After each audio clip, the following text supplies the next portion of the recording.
Es un verdadero placer volver a estar aquí nuevamente con ustedes en este ciclo de vídeos que hemos grabado para compartir experiencias y conocimientos desde el Colegio de Psicología de Cataluña, a través del Grupo de Psicología y Discapacidad, para todo Aliber, para todas las asociaciones de Latinoamérica, y fundamentalmente para las personas que cuidan a otra persona con una enfermedad rara o poco frecuente. Lo primero que voy a hacer es a compartir algunas realidades, que son conceptos, ideas o números, guarismos, porcentajes, pero que en la realidad de cada día son situaciones existenciales, concretas, de personas con sueños, con temores, con preocupaciones, con angustias, con desvelos, y también cargadas de esperanza, porque ahí es donde apuntamos, a retroalimentar y a sostener esa esperanza. Esperanza no de cura, porque sabemos muy bien que la dura realidad de las enfermedades raras es que muchas de ellas, casi la gran mayoría, no tienen cura, pero sí es una realidad con la cual se puede vivir y se merece ser feliz. Tanto la persona que cuida como la persona cuidada. Pero a la persona que cuida es que nos dirigimos en estas reflexiones, apuntando que sabemos muy bien del desinterés convencional, tradicional, respecto a la persona que se dedica a cuidar a una persona con un tipo de enfermedad rara. Digamos así que esta acción, esta actividad, no cotiza en bolsa, como podríamos decirlo irónicamente, ¿eh? Y no ocupa, y no tiene el glamour como para ocupar las pantallas o las tapas de las revistas. Es una actividad no solamente no remunerada, sino invisible. Es como un flujo, un continuo, porque claro, no hay un acto de cuidar, hay un continuo de cuidar. Por eso decimos que el cuidar es un flujo, no hay stock.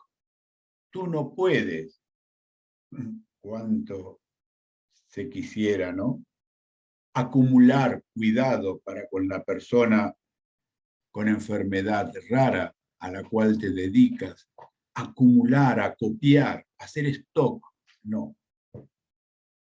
Sabemos bien que esto no es posible. Si pensamos un poco en lo que implica el cuidar, sería algo así como tomar medidas y precauciones para que algo no suceda, o tener una conducta anticipatoria, preventiva, para que no se produzca un desenlace no deseado. Ese es el cuidar, la acción, pero una acción que genera un sujeto, la persona que cuida, la persona cuidadora.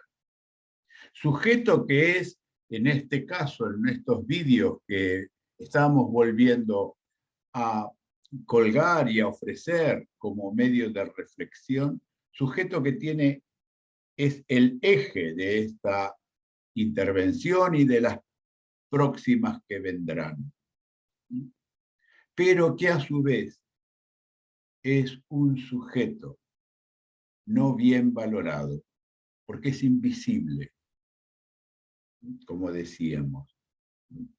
Y es una acción tan difícil de medir, es no mensurable.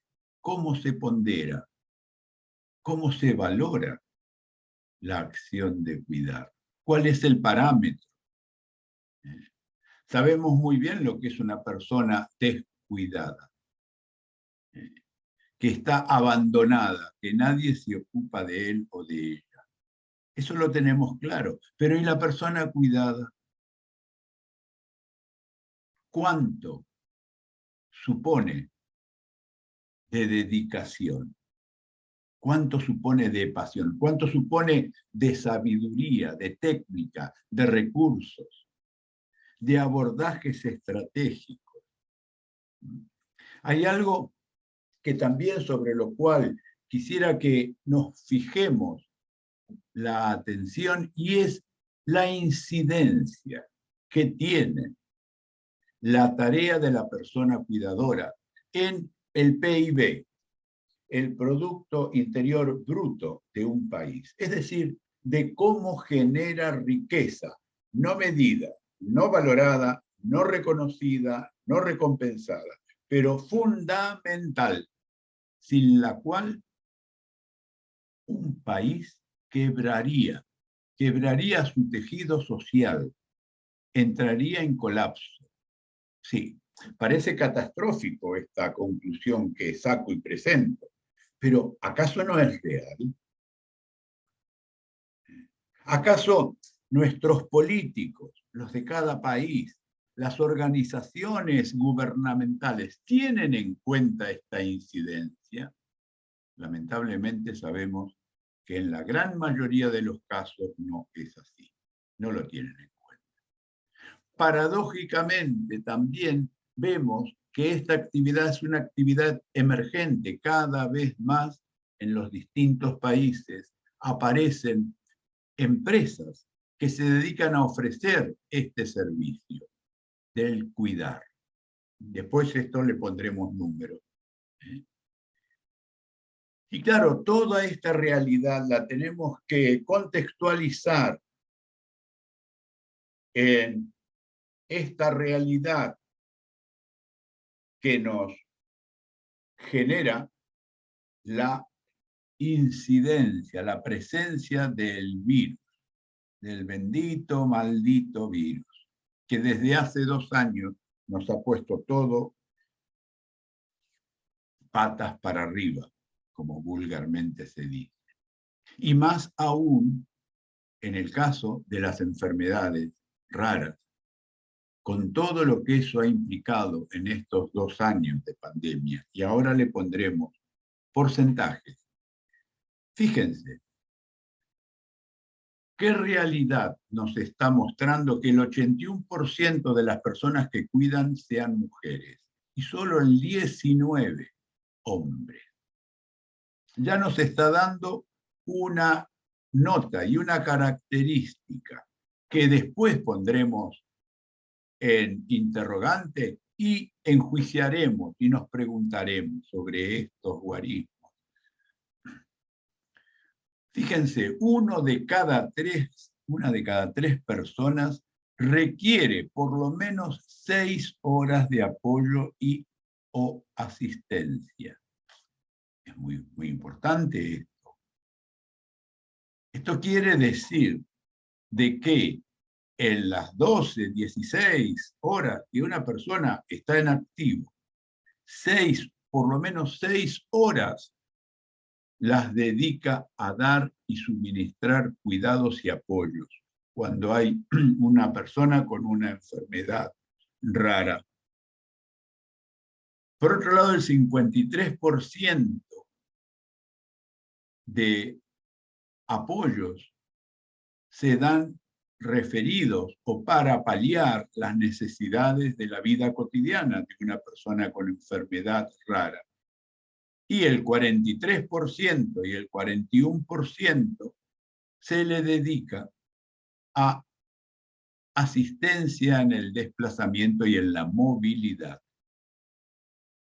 También vemos cómo la gran mayoría, el 61% de las personas que cuidan son padres, casi siempre madres,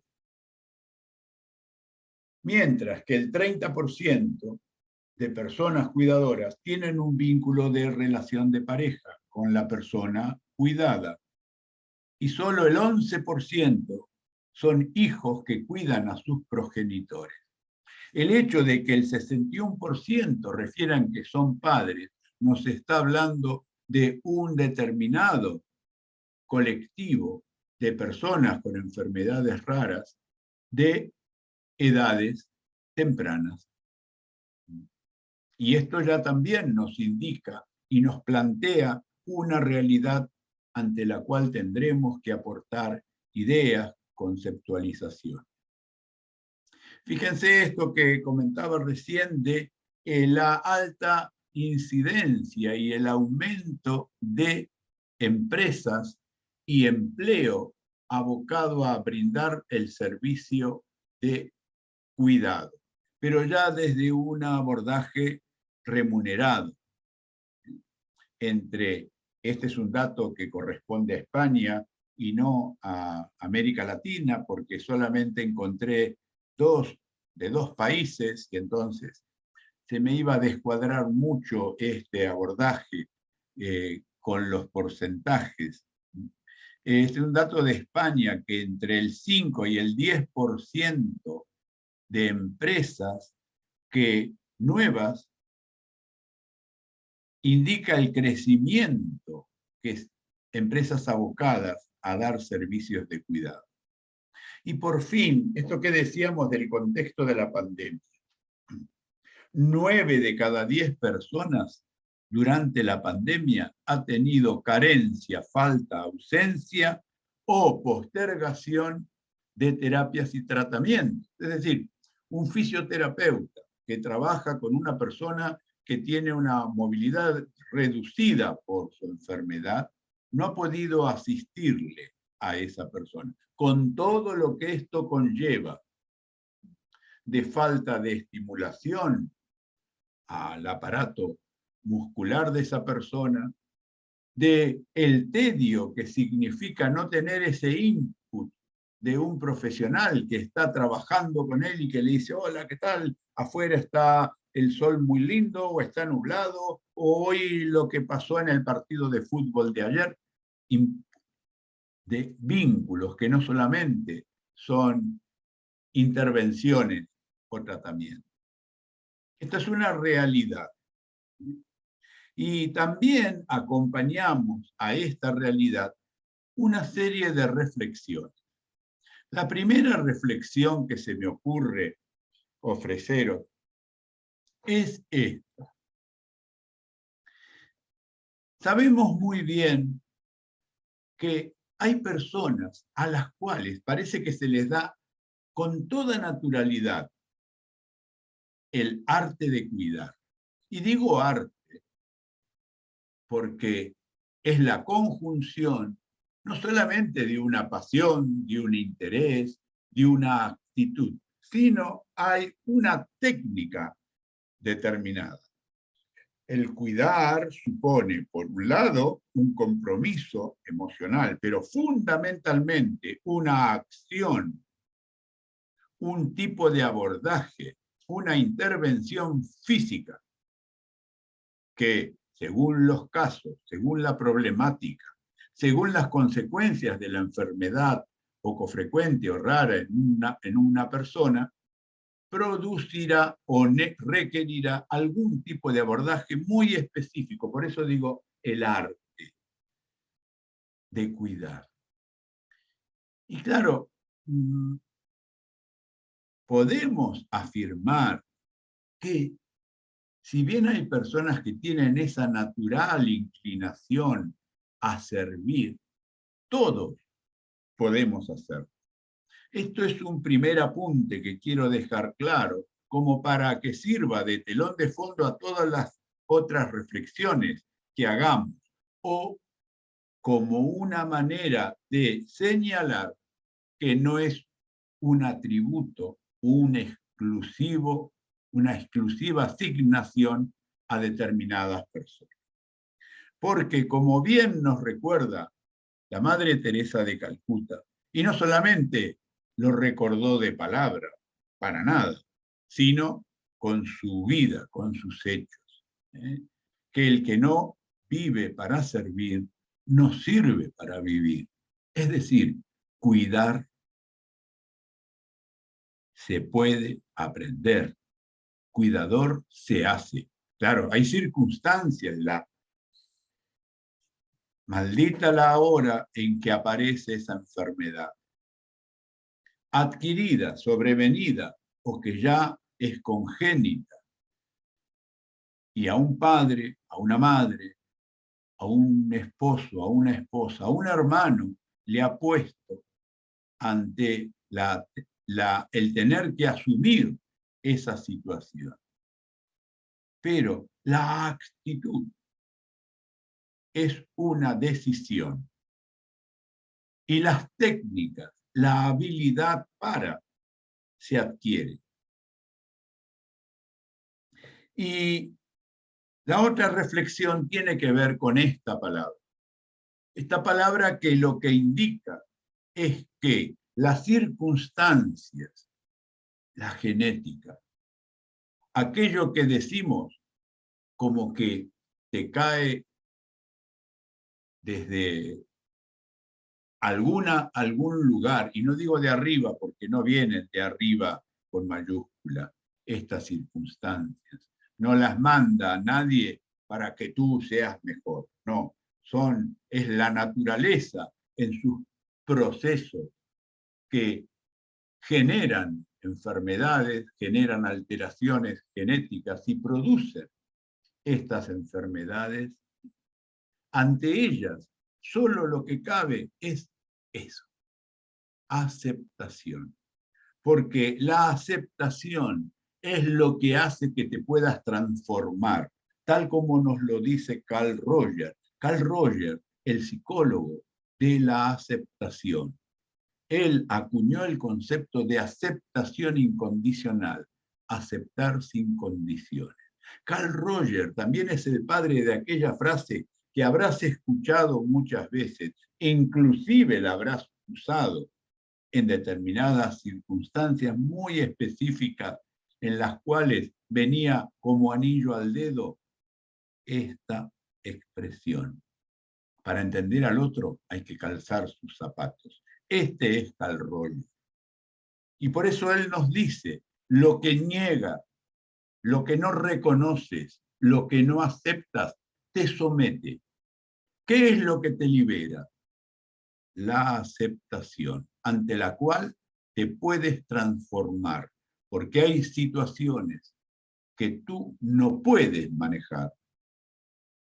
Son las circunstancias, es la naturaleza, son los rastros malditos de una enfermedad rara y sus síntomas que producen malestar, dolor, zozobra, angustia, a veces incertidumbre, muchas veces también volveremos a hablar de esto, ante lo cual lo único que queda es que se transforme uno, porque la realidad es la que es.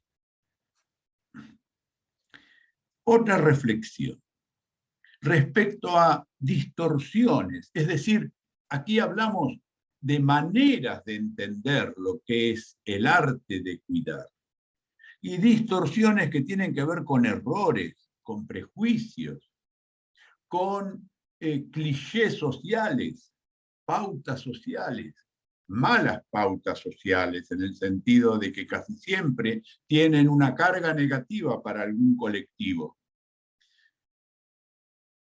Una primera distorsión, concebir el arte de cuidar como una dádiva, como una dedicación caritativa, como si fuera desde una posición de poder hacia una posición de necesidad que yo asisto, que yo cubro, que yo subsano, como si yo fuera un protector, un pródigo que ofrezco. Esto es una situación que a la otra persona, la persona cuidada, la le falta el respeto a su propia dignidad. No es una dádiva. Tampoco es tener compasión. Se tiene compasión en una situación de lástima. Cuidar no es tener compasión. Tampoco es un mandato que hay que responder, porque si es un mandato y no se cumple, hay un castigo, hay una sanción. Y no es una actividad de segunda, tal como decíamos. Claro, porque ¿quién se puede ufanar, vanagloriar? Yo soy cuidador, yo soy ingeniero, yo soy doctor, yo soy sabio. ¿Soy cuidador? ¿Brilla? ¿Puedes cubrir la tapa de una revista que se venda de una persona cuidadora? Esto es una distorsión muy, muy peyorativa respecto a las personas que cuidan. Tampoco es inherente a un sexo.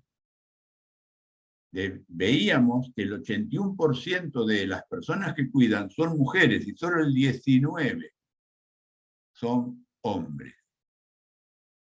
Aquí hay una tara social que traemos socialmente, arrastramos y conservamos, tanto en cuanto no arreglemos este error, no corrijamos esta distorsión con una visión más igualitaria del arte de cuidar.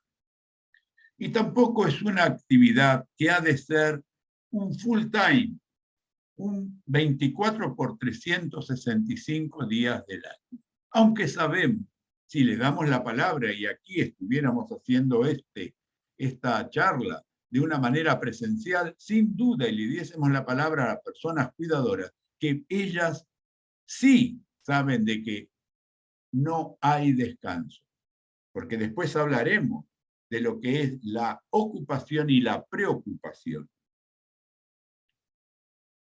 Con este concepto de supremacismo que traigo del ámbito de la política y del racismo, porque el supremacismo lo pongo aquí encomillado, porque ¿qué quiero transmitir con este concepto? Esa actitud que lleva a que a partir de un perfeccionismo y a partir de abrazar con tanta dedicación y hacerlo con tanta dedicación el arte de cuidar, la persona inscribe en su ámbito familiar de que, como ella, no lo hace nadie. ¿Y esto qué hace? Que esta persona se ubique por encima de los demás y que los demás nunca podrán llegar a hacerlo tan bien como esa persona lo hace. Veamos cuáles son las correcciones a estas distorsiones. No es una dádiva, es una relación de igual dignidad, de igual valor. Es un trueque, es una relación de equidad, porque si no, estamos faltando a la dignidad de la otra persona. Y tampoco es un acto compasivo, porque es una acción técnica que requiere una determinada capacitación, y por eso estamos aquí. Requiere de determinados abordajes. Tampoco es un mandato, es una opción que se elige. Claro, tú me dirás, es que si no lo hago yo, ¿quién lo hace? Sin duda. Pero que sea una opción, queremos decir con ello que tú no recibirás un castigo por no hacerlo. Que no hay un ser que te va a controlar, un jefe, que La opción es la calidad con la que lo haces. Y no es una actividad de segunda, es prioritaria, es capital. Y de ella depende el equilibrio familiar y social. Porque si no hay cuidador, si no hay cuidadora, todo se vuelve en contra del equilibrio y de la dignidad de las personas.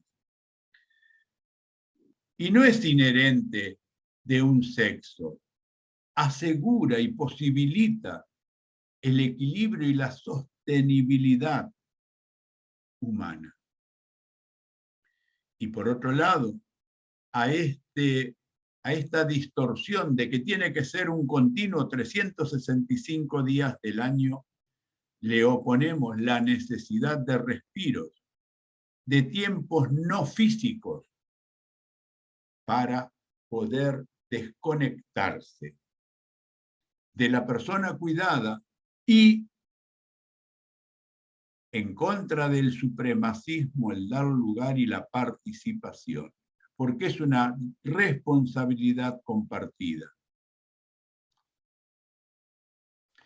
¿Cuáles son las implicancias de cuidar a una persona con una enfermedad rara o poco frecuente? Sin duda esto lo tenemos que enmarcar según el tipo de vínculo. No es lo mismo una relación materno-filial, paterno-filial, donde el progenitor es el que cuida a su hijo. Ahora bien, si este hijo tiene una enfermedad congénita, perinatal o sobrevenida, entonces todo esto va a teñir ese vínculo de un tinte particular. Y el tipo de vínculo será muy diferente según la relación parental que tenga la persona cuidada con el cuidador y viceversa. La persona cuidadora de una persona con enfermedad rara tiene que lidiar con la extrañeza. La extrañeza de una enfermedad poco frecuente y dar cuenta de ella en su ámbito, en sus relaciones sociales o familiares, en la cual no hay mucha mejoría que explicar, porque después veremos cómo la cronicidad también le pone un tipo de característica y peculiaridad a esta relación cuidador-cuidador, persona cuidada. Y lidiar con la extrañeza es lidiar con esa situación de vivir un poco fuera de lo habitual. ¿Por qué? Porque no es una gripe, porque no es una enfermedad que sea habitual, conocida, porque no tienes novedades muchas veces para dar. ¿Y esto qué genera? Genera una situación de tener que asumir esto que expresamos ahí, como estar fuera de lo habitual. Y claro, esto deja siempre un mal sabor de boca a la persona cuidadora porque no trae buenas noticias, no trae mejoría para contar, sino trae estado mesetario. Por lo tanto, constantemente tiene que renovar su entusiasmo, su capacidad de ver de otra manera la realidad que tiene. Y el cuidar a una persona con una enfermedad rara o poco frecuente supone gestionar la incertidumbre generada por la cronicidad, porque la enfermedad rara llega y no se va, y sigue ahí, la gran mayoría de todas ellas, y para las cuales no hay una cura, sino tratamientos sintomáticos, que por lo tanto van a ir cubriendo parcialmente las demandas, el dolor, las distintas alteraciones que se van presentando. Y hay una angustia que tiene esta persona que gestionar. ¿Por qué? Porque en muchos casos también sucede que la progresión se agrava. Y que no solamente es un estado mesetario, sino que hay empeoramiento. Y esto genera un monto de angustia que hay que gestionar. Y que la persona tiene que primero ser consciente, segundo normalizar, tercero aceptar para convivir con ese estado. ¿Cuáles son las necesidades de una persona cuidadora? Ser escuchada. Recién decíamos de que una persona cuidadora tiene poca novedad que ofrecer. Eso no quita una pregunta casi diaria. ¿Y cómo te sientes? Porque el qué has hecho, los hechos son siempre los mismos. El cómo te sientes abre una ventana a las emociones y a la comunicación desde dentro para contactar con esta persona. El ser escuchado. Otra necesidad, y para eso están las asociaciones, el brindar información y orientaciones acerca de la enfermedad rara, es una necesidad de crear idoneidad, de dar información para empoderar a esa persona y que sea realmente un experto o una experta en su quehacer con respecto a esta persona. ¿Y eso qué generará? Empoderamiento. Empoderamiento que tiene dos caras. Por un lado, el reconocimiento del contexto social, familiar, de que lo que tú haces vale y para nosotros es importante. Y te lo agradezco. Agradecer es reconocer, es validar y es ensalzar. Y por otro lado, para la persona que cuida, el empoderamiento supone saber que lo que hace es capital para el bien común familiar y que si no lo hace ella, ¿quién lo hará? Porque hay una distribución de roles y es necesario también, a su vez, esto de la corresponsabilidad. Es decir, cada uno podrá aportar algo, aportar tiempo, aportar comprensión, aportar escucha o aportar fuerza física. La necesidad de recibir apoyo de esta persona supone tener una red emocional que le brinde ese reconocimiento y esa validación que le haga sentir de que yo puedo hacer algo gracias a ti que me estás cubriendo las espaldas. Y hay otra necesidad que tiene que ver ya con lo que vendríamos a decir el contexto social, político y económico. Uno, considerar que hay una necesidad de conciliar esfuerzos y tiempos y tareas. La gran mayoría de personas cuidadoras se olvida de sus necesidades, de sus aspiraciones, las posterga y las deja.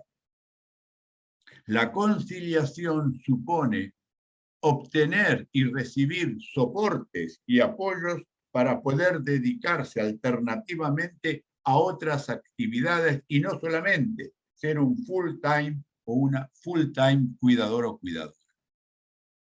El otro aspecto que supone también para esta persona que tenga la capacidad de planificar su día a día y más aún su futuro, porque muchas personas quedan pegadas hacia el futuro respecto a la función que realizan.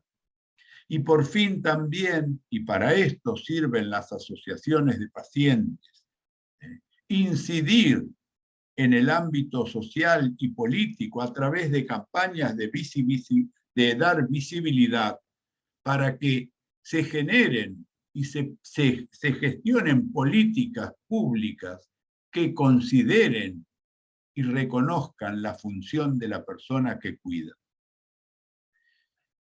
Y, por último, ¿cuál es la necesidad de una persona cuidadora?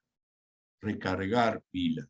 Es un concepto muy vulgar este de recargar pilas, pero es muy elocuente y muy gráfico, porque si las pilas no se recargan, falta la energía, falta la música, falta la capacidad de dar sentido, falta aquello que hace que la acción de cuidar en una enfermedad crónica, en una enfermedad muy diferente, rara, poco frecuente, se tenga para ello, sobre todo, algo que no ha de faltar: esperanza. No esperanza de que haya cura, porque esto sabemos que no será posible. Dios quiera y la ciencia y los gobiernos faciliten acciones de investigación para que así sea en la gran mayoría de las circunstancias que aquejan a las personas con enfermedades raras. Pero esperanza fundamentalmente que tiene que ver con la confianza en que la acción produce efectos. La acción de cuidar produce efectos. Efectos que tengan que ver con las ganas de vivir. No sé cuánto, pero que lo que se viva plenamente.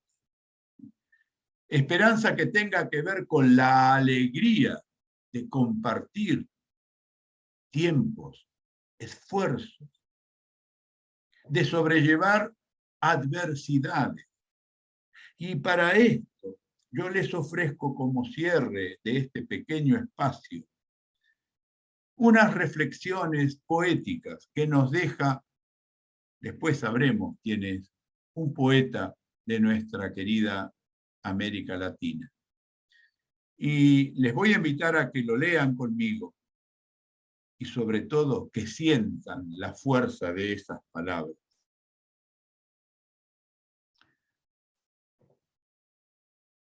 No te rindas, aún estás a tiempo de alcanzar y comenzar de nuevo, aceptar tus sombras, enterrar tus miedos, liberar el lastre, retomar el vuelo.